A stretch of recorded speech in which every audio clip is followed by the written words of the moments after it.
Capítulo 14. A mente domina a matéria. Eu tinha que admitir que ela dirigia bem, quando mantinha velocidade razoável. Como em muitas coisas, parecia não exigir esforço nenhum. Ela mal olhava a estrada e, no entanto, a picape sempre ficava perfeitamente centralizada na pista.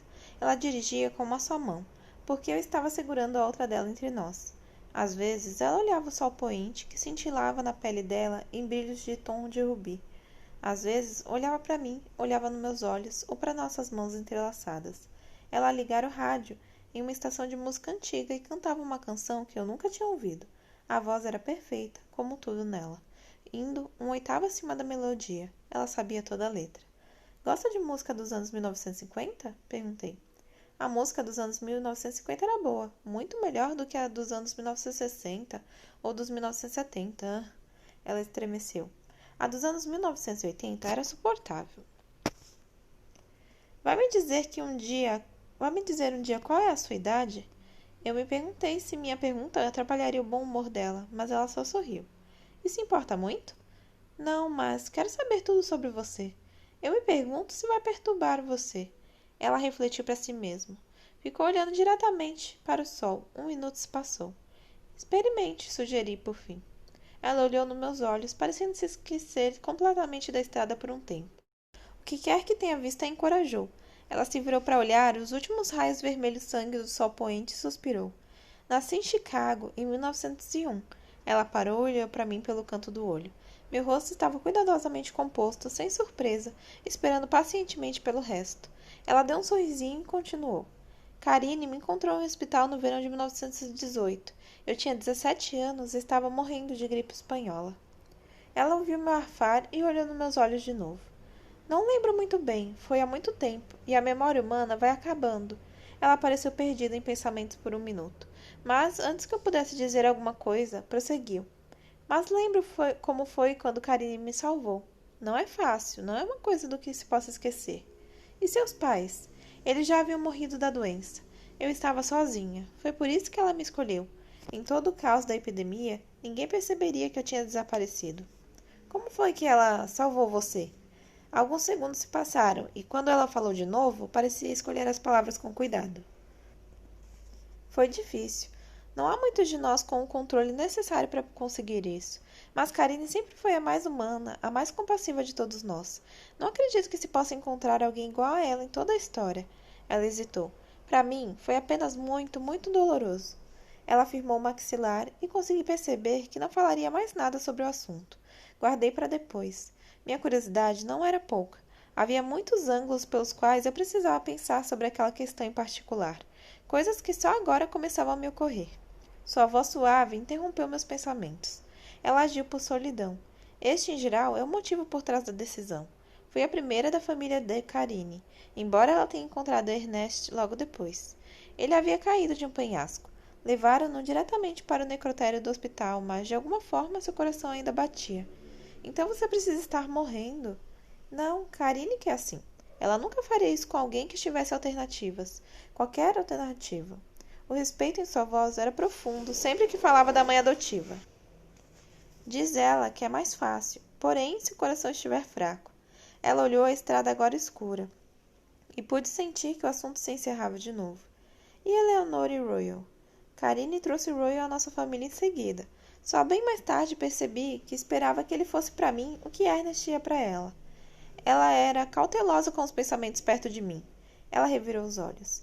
Mas ele nunca foi mais do que um irmão. Apenas 2 anos depois, ele encontrou Eleanor. Ele estava caçando, estávamos nos Apalaches naquela época, e encontramos um urso prestes a acabar com a vida dela. Ele a levou para Karine, mais de 150 quilômetros de distância, com medo de não conseguir fazer. Mal consigo imaginar como a viagem deve ter sido difícil para ele. Ela me lançou um olhar penetrante e ergueu nossas mãos, ainda entrelaçadas, para afagar meu rosto. Mas ele conseguiu. Conseguiu. Ele viu alguma coisa no rosto dela que lhe deu forças, e eles estão juntos desde então. Às vezes, eles moram separados de nós, como um casal. Mas, quanto mais jovens fingimos ser, mais tempo podemos ficar em um determinado lugar. Forks é perfeita de muitas formas, então todos nos matriculamos no colégio. Ela riu. Imagino que tenhamos que ir ao casamento deles há alguns anos de novo. Art e Jasmine? Art e Jasmine são duas criaturas muito raras. Os dois desenvolveram uma consciência, como dizemos, sem nenhuma orientação externa. Jasmine pertencia a outra família, um tipo muito diferente de família. Estava deprimida e começou a vagar sozinha. Art a encontrou. Como eu, ele tem certos dons. É mesmo? Interrompi fascinado. Mas você disse que era a única que podia ouvir pensamentos das pessoas? E é verdade. Ele sabe outras coisas. Ele vê coisas. Coisas que podem acontecer, coisas que estão chegando. Mas é muito subjetivo. O futuro não está gravado em pedra. As coisas mudam. Seu queixo travou quando ela disse isso, e os olhos dispararam para meu rosto e se desviaram tão rapidamente que não tive certeza se havia só imaginado. Que tipo de coisas ele vê?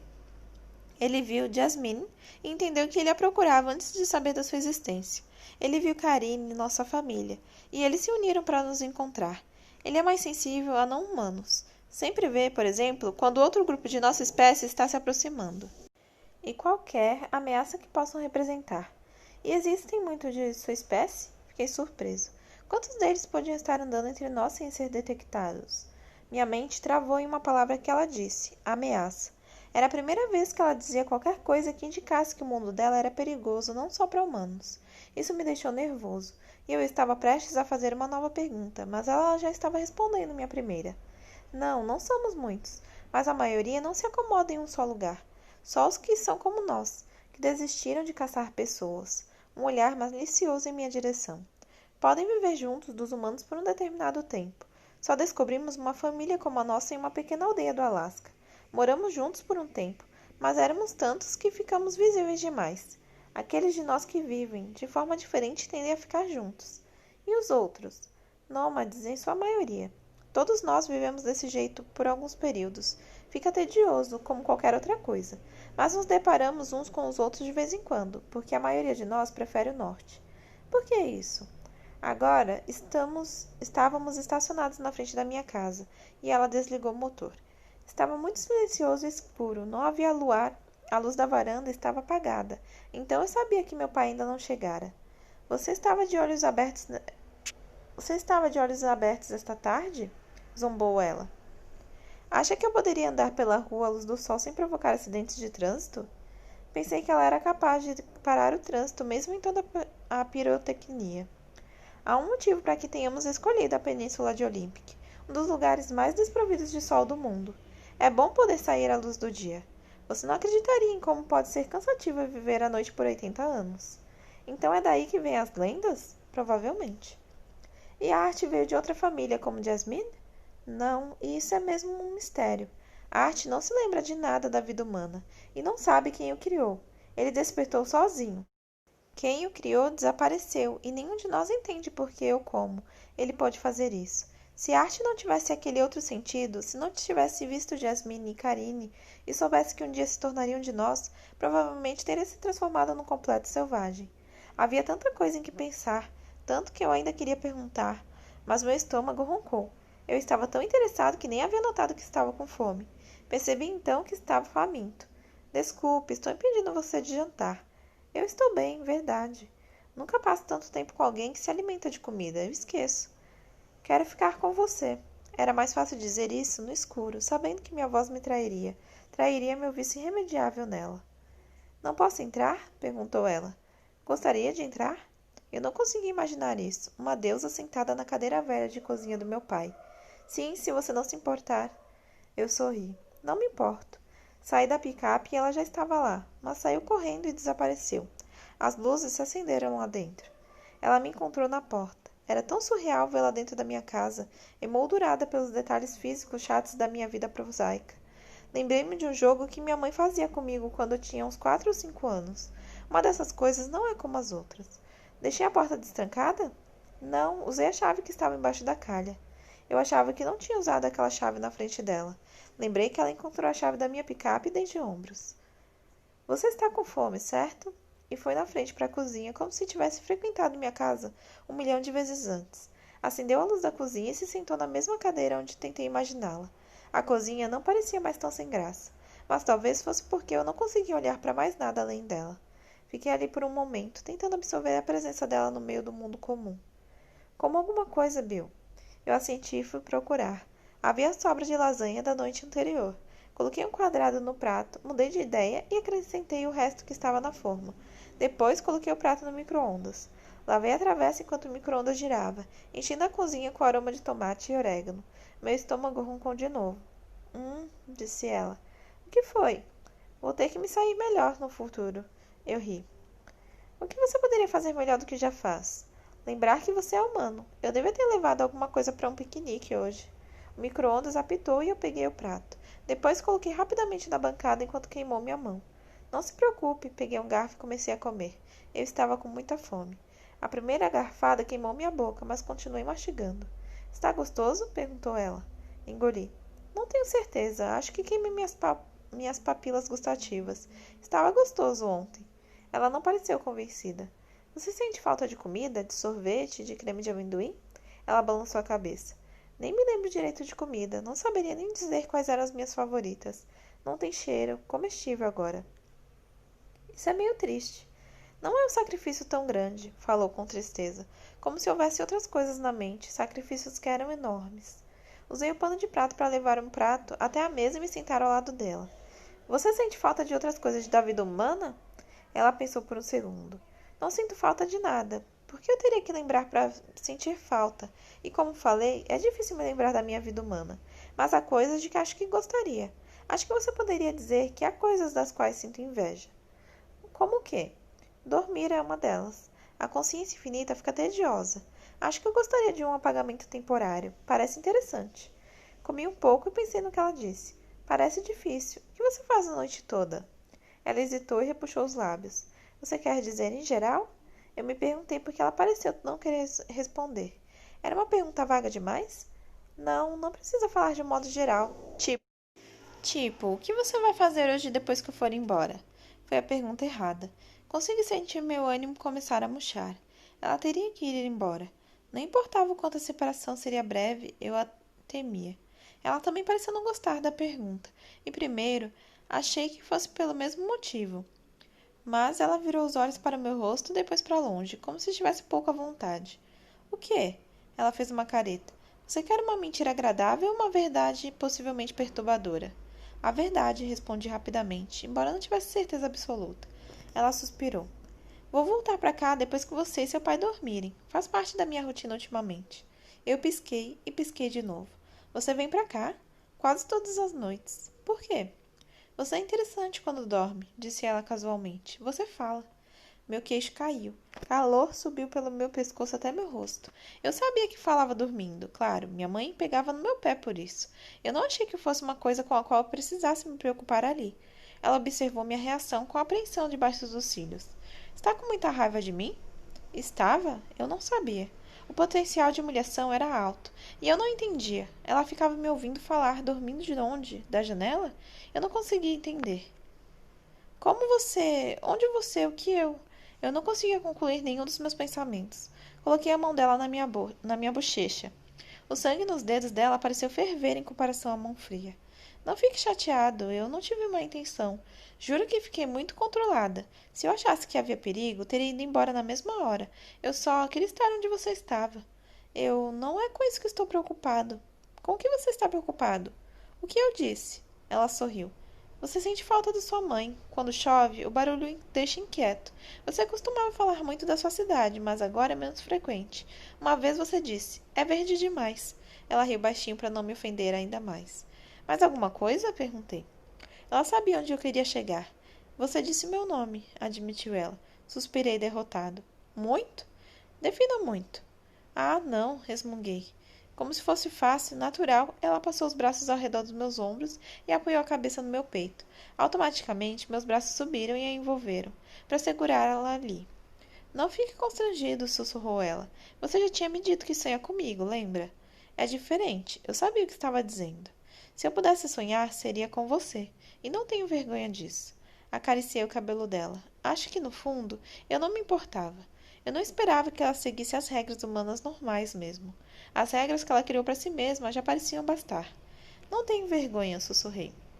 Ela fez um zumbido, quase um ronronar, a bochecha no meu coração. Nessa hora, nós dois ouvimos o som de pneus na entrada de carros e vimos os faróis lampejarem nas janelas da frente, descendo pelo corredor até nós. Dei um pulo e baixei os braços enquanto ela se afastava. Você quer que seu pai saiba que estou aqui? Perguntou ela. Tentei pensar rapidamente. Em outra ocasião, então. E eu estava só. Edith? Sibilei. Ouvi uma risada espectral. Depois mais nada. A chave do meu pai girou na porta. Bill? Chamou ele. Eu achava isso engraçado antes. Quem mais poderia ser? De repente, não parecia tão despropositado. Aqui. Minha voz estaria agitada demais? Comi outra garfada de lasanha para estar mastigando quando ele entrasse. Os passos soaram barulhentos demais depois de eu passar o dia com Edith. Você pegou toda a lasanha? Perguntou ele, olhando para o meu prato. Ah, desculpe. Aqui, tome um pouco. Não tem problema, Bill. Faça um sanduíche. Desculpe, murmurei de novo. Charlie fez uma barulheira na cozinha para pegar as coisas do que precisava. Continuei comendo meu prato gigantesco de comida com a maior rapidez humanamente possível, sem morrer engasgado. Estava pensando no que Edith tinha acabado de dizer. Você quer que seu pai saiba que estou aqui?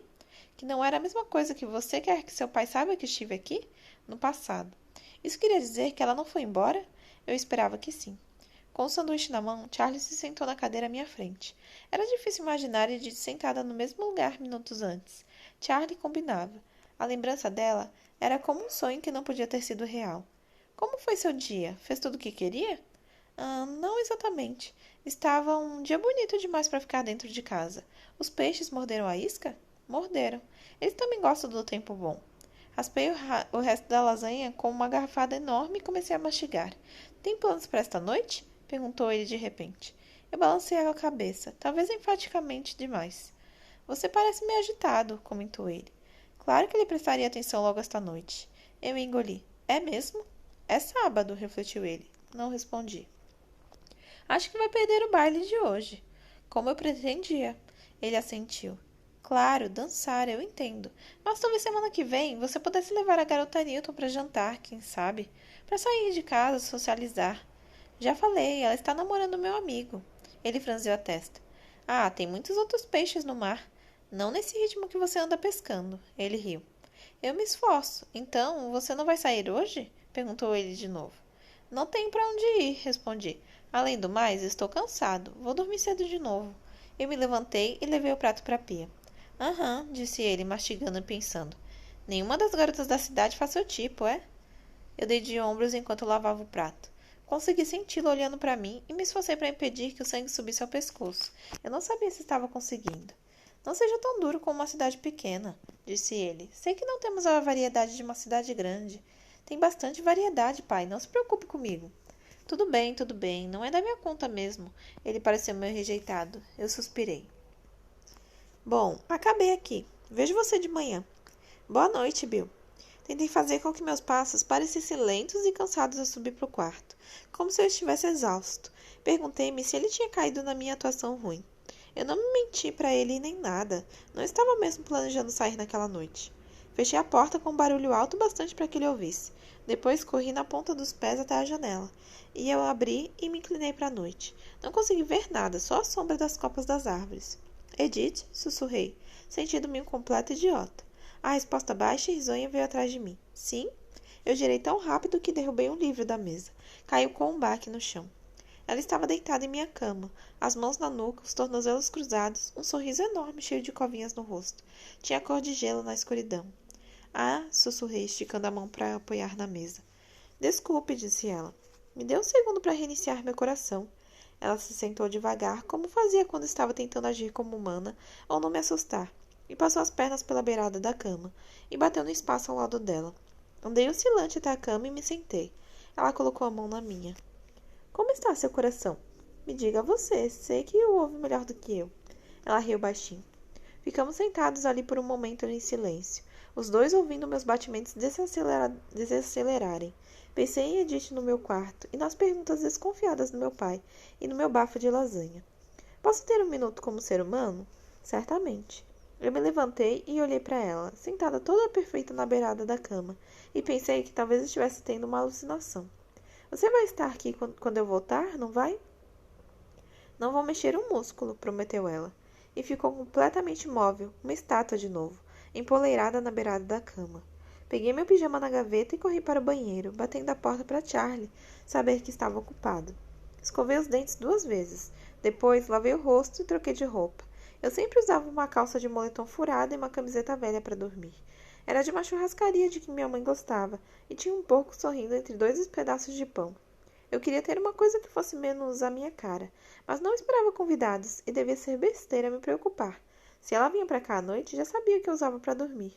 Escovei os dentes mais uma vez. Quando abri a porta, tive outro pequeno ataque cardíaco. Charlie estava no alto da escada, quase esbarrei nele. Ah, falei. Ah, desculpe, Bill, não queria dar um susto em você. Eu respirei fundo. Estou bem.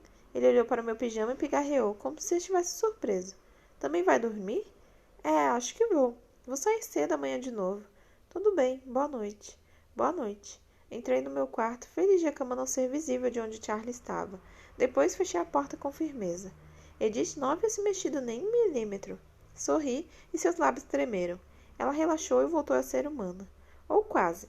Fui me sentar ao lado dela de novo. Ela se virou para me olhar, puxou as pernas e as cruzou. Não sei bem o que acho dessa camiseta, disse ela. A voz soou tão baixa que não precisei ter medo de Charlie nos ouvir.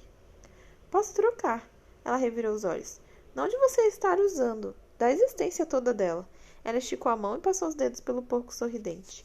Minha pulsação disparou, mas ela ignorou educadamente. Ele deveria ficar tão feliz de ser comida? Eu tive que sorrir. Bom, a gente não sabe o lado dele da história, né? Pode ser que ele tenha um motivo para sorrir. Ela olhou para mim como se duvidando da minha sanidade.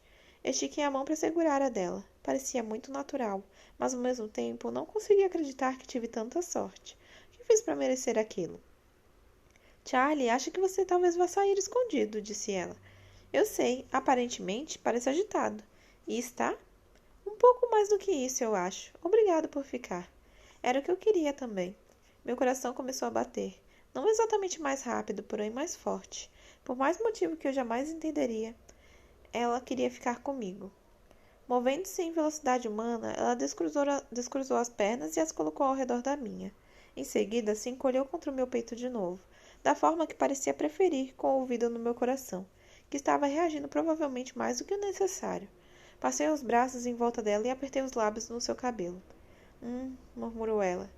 Isso, murmurei no cabelo dela. É muito mais fácil do que eu achei que seria. Parece fácil para você? Pareceu que ela estava sorrindo. Ela virou o rosto para cima e senti seu nariz traçar uma linha fria pela lateral do meu pescoço. Bem, falei sem fôlego. Os lábios dela estavam roçando meu maxilar. Parece mais fácil do que esta manhã, pelo menos. Disse ela. Os braços deslizaram pelos meus ombros e envolveram meu pescoço. Ela se levantou até os lábios estarem roçando meu ouvido. E por quê? Minha voz tremeu, me deixando constrangido. Você acha que é assim? A mente domina a matéria, sussurrou ela no meu ouvido. Um tremor percorreu meu corpo. Ela congelou, depois se afastou cuidadosamente. Uma das mãos roçou na pele debaixo da manga da minha camisa. Você está com frio? Disse ela. Consegui sentir os arrepios surgirem debaixo das pontas dos dedos dela. Estou bem. Ela franziu a testa e voltou à posição original. Meus braços não estavam dispostos a soltá-la. Quando ela deslizou para longe deles, minhas mãos ficaram em seus quadris. Seu corpo todo está tremendo. Acho que não é de frio, falei.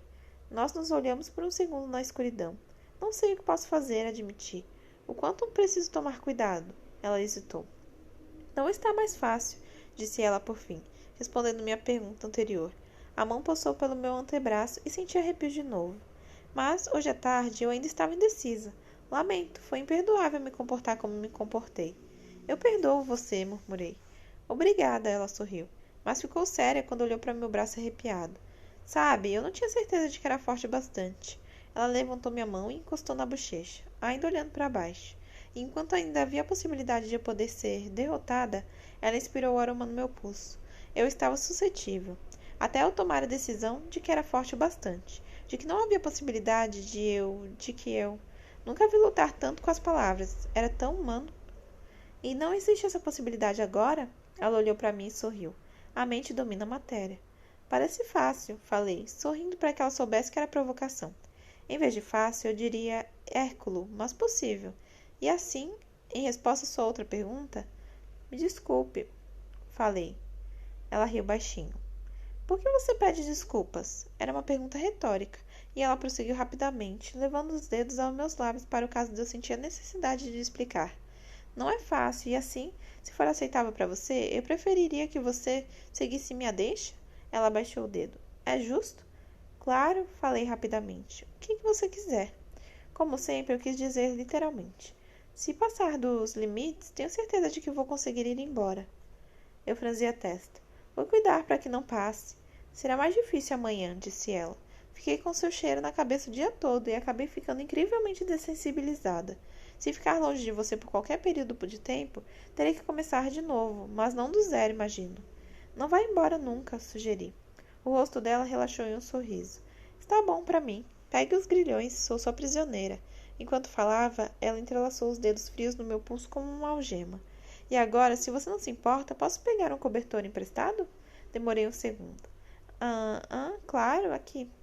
Estiquei a mão para trás dela. Peguei a colcha velha que estava dobrada no pé da minha cama e ofereci para ela. Ela soltou meu pulso, pegou o cobertor e o abriu. Depois entregou para mim.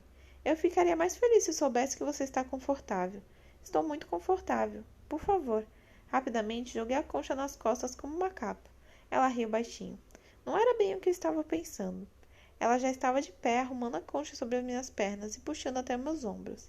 Mas antes que eu pudesse entender o que ela estava fazendo, ela tinha subido no meu colo e se aninhado contra meu peito. A coxa era uma barreira para qualquer ponto no qual nossa pele pudesse se encostar. Melhor? Perguntou ela. Não tenho certeza disso. Bom, bastante? Melhor do que isso. Ela riu. Eu acariciei o cabelo dela. Parecia um gesto cuidadoso. É tão estranho, disse ela. Você lê sobre uma coisa, ouve sobre isso nas mentes das outras pessoas, vê acontecer com elas, e isso não prepara você nem um pouco para a experiência em si. A glória do primeiro amor é mais do que eu esperava. Bem mais, concordei com fervor. E as outras emoções também. O ciúme, por exemplo.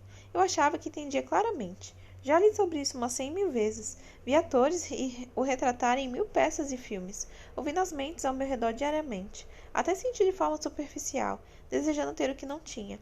Mas fiquei chocada. Ela fez expressão de irritação. Lembra o dia que Micaela o convidou para o baile? Assenti, embora me lembrasse do dia por um motivo diferente. Quando você começou a falar comigo de novo. Fiquei surpresa com o surto de ressentimento, quase de fúria que senti. Inicialmente, não reconheci o que era. Eu não sabia que o ciúme podia ser tão poderoso, tão doloroso. E aí, você recusou, e eu não sabia por quê. Foi pior do que de costume não conseguir ouvir o que você estava pensando. Haveria outra pessoa? Foi por causa de Jeremy? Eu sabia que não tinha o direito de me importar nem com uma coisa nem com outra. Tentei não me importar. E depois a fila começou a se formar. Eu grunhi e ela riu. Eu esperei, prosseguiu ela, mais ansiosa do que deveria para ouvir o que você diria a elas, para tentar decifrar sua expressão. Não pude negar o alívio que sentia ao ver a irritação em seu rosto, mas não podia ter certeza. Eu não sabia qual seria sua resposta se eu tivesse convidado. Ela olhou para mim. Foi a primeira noite em que vim aqui. Eu lutei a noite toda, vendo você dormir, com o abismo entre o que eu sabia que era certo, moral, ético, honrado, e o que eu queria. Sabia que se continuasse a ignorá-lo, como deveria, ou me afastasse por alguns anos, até que você fosse embora, um dia você encontraria alguém que quereria, alguém humano como Micaela. Isso me deixou triste. A voz dela baixou um sussurro ainda mais baixo. E então, enquanto você estava dormindo, disse meu nome. Falou com tanta clareza que no começo pensei que estivesse acordado, mas você se virou inquieto e murmurou meu nome mais uma vez e suspirou. A emoção que me tomou depois foi enervante, perturbadora. E eu sabia que não podia mais ignorar você. Ela ficou em silêncio por um minuto, provavelmente ouvindo o martelar irregular do meu coração. Mas o ciúme é tão irracional. Agora há pouco, quando Charlie perguntou sobre aquela garota irritante, aquilo deixou você com raiva, sério? Sou nova nisso. Você está ressuscitando a humana em mim, e tudo parece mais forte porque é novidade. Mas, sinceramente, isso incomodar você depois de eu ter que ouvir que Royal, modelo do ano, o senhor perfeito. Royal era para ser seu? Com ou sem Eleanor, como posso competir com isso? Os dentes dela brilharam e os braços envolveram meu pescoço de novo. Não existe competição. É disso que tenho medo. Com hesitação, passei os braços ao redor dela. Está bom assim? Verifiquei. Muito, ela suspirou. É claro que Roy é mesmo lindo à maneira dele, mas mesmo que não fosse como um irmão para mim, mesmo que o lugar dele não fosse ao lado de Eleanor, Ele não exerceria nem um décimo, não, nem um centésimo da atração que você exerce sobre mim. Ela agora estava séria e pensativa, porque quase 90 anos andei entre os meus e entre os seus, o tempo todo pensando que eu era completa comigo mesma, sem perceber o que procurava, e sem encontrar nada, porque você ainda não estava vivo. Não parece justo, sussurrei no cabelo dela. Não tive que esperar nada, porque as coisas foram tão mais fáceis para mim. Tem razão, concordou ela. Eu devia dificultar as coisas para você, sem dúvida. Sua mão acariciou minha bochecha. Você só tem que arriscar a vida a cada segundo que passa comigo. Claro que não é muito, tem que dar as costas para sua natureza, sua humanidade. Que valor tem isso? Não me sinto privado de nada. Ela virou o rosto para meu peito e sussurrou. Ainda não. O que é? Comecei a dizer, mas o corpo dela ficou imóvel de repente. Fiquei paralisado, mas ela sumiu e meus braços ficaram abraçando o nada. Deite-se, sibilou ela, mas não consegui saber onde ela estava no escuro. Deitei na cama de novo, abri a colcha e rolei para o lado, como costumava dormir. Ouvi a porta se abrir um pouco. Charlie estava dando uma espiada em mim. Respirei tranquilamente, exagerando o movimento. Passou-se um longo minuto. Prestei atenção no barulho da porta se fechando. De repente, Edith estava ao meu lado. Ela levantou meu braço e o colocou em cima dos ombros enquanto se aninhava em mim. Você é péssimo ator. Eu diria que é uma carreira vetada para você. Lá se vão meus planos, murmurei. Meu coração estava sendo irritante. Ela devia conseguir sentir além de ouvir, pulando dentro das minhas costelas como se pudesse escapar dali. Ela cantarolou uma melodia que não reconheci. Parecia uma cantiga de ninar, mas parou. Quer que eu cante para você dormir? Certo, eu ri. Como se pudesse dormir com você aqui. Você faz isso o tempo todo, lembrou-me ela. Não com você aqui, discordei, apertando o braço ao redor dela. Faz sentido. Então, se não quer dormir, o que quer fazer? Sinceramente, muitas coisas. Nenhuma delas é cuidadosa. Ela não disse nada. Não parecia que estava respirando. Prossegui rapidamente. Mas, como prometi ser cuidadoso, eu gostaria de saber mais sobre você. Me pergunte qualquer coisa. Consegui ouvir que ela estava sorrindo agora. Procurei a mais importante entre minhas perguntas. Por que você faz isso? Perguntei. Ainda não entendo por que se esforça tanto para resistir.